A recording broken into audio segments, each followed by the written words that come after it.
In this video, I wanted to expand on my cartoon robots by making a little scene that did not need captions. That you can kind of just look at the cartoon and kind of tell what's going on. I started off with a little wireframe. You can kind of see it in the video there, so I get the body parts just right. The object of this cartoon is that there's a robot that's being chased, and you'll see here in a second, by a bomb, while this other robot is looking at his watch or something in his hand.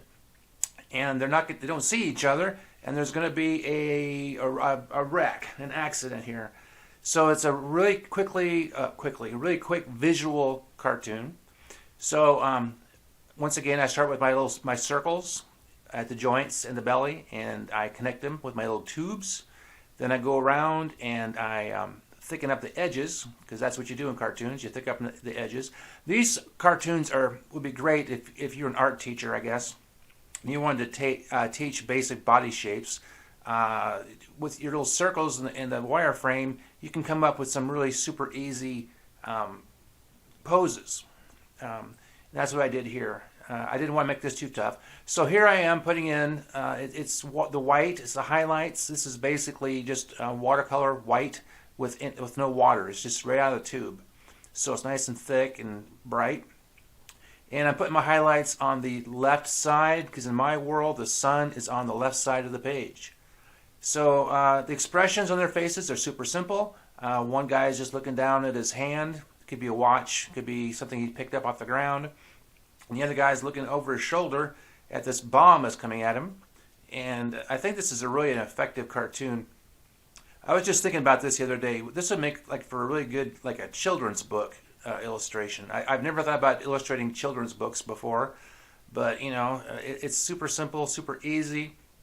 I do a lot of writing. I've written about 20 full-length novels. None of them are children's books, though.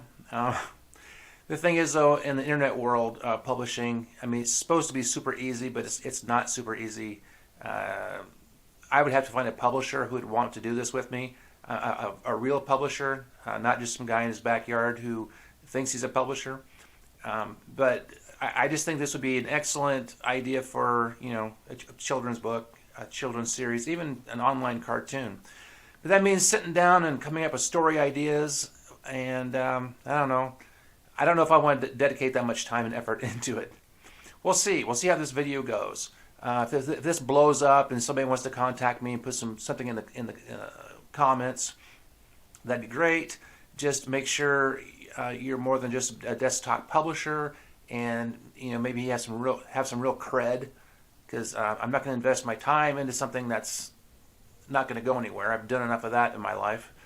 I'm putting in some ink wash in the background, because once again I want to separate my midtones from my dark tones. And there's people out there who love to sit there and just doodle this kind of stuff. I don't know if I've ever been that person, but I'm trying to make myself that person. It's good for passing time, get in there and get your darks and lights and create some background. I sound like I'm complaining again. I complain way too much. I should really enjoy this more. Thanks for watching the video so far. Like and subscribe, and then share this to your friends and family, and let your kids watch it. Maybe they'll enjoy this and get some feedback on it. Now, on the running robot, it looks like I put a smile on his face, and that's not what that is. It's actually supposed to be shading. Kind of came out like a smile. But he's running from a bomb. I don't know what the story is. I don't know whose bomb it is. I don't know. But here I am putting on some accent colors. I mixed my white with a little bit of red, because I wanted to put some more red highlights on the shoes. I made pink. I don't know if pink is effective here, so I put some more red on it to kind of get it some more color. I don't want to overdo the color. Towards the end of the cartoon, I put some green in, just to see what it looked like. At this point in my robot series, I'm just playing around and experimenting.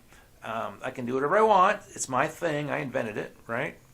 And I think there's a lot of opportunities here. If I can just, catch some people. Maybe if the right person sees this, I'm going to be a cartoon millionaire. Is that right?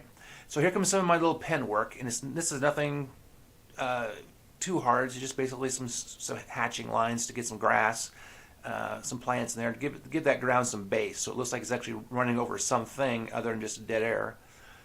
This is that point where my drawings where I tend to go overboard and I start doing too much stuff, and I should have quit 5 minutes ago. But you don't know unless you try, right? And I'm experimenting right here. So I put in some grass and I used the black marker. Here comes my green. I don't know if this works or not. It was just basically to add a little bit of color, and if it works, it works. You tell me if it works. Maybe I should have left it out. I would love to get some comments from the people who watch my videos. I love to get some comments. Maybe from a professional cartoonist or not, I don't care. I really need comments from the people who dig this kind of stuff. The Scooby-Doo people. The ones who watch the Saturday morning cartoons or Cartoon Network or to see this published stuff. So now I'm using the leftover white for my highlights to put in some clouds. I'm assigning my name and one more video down. Thanks for showing up.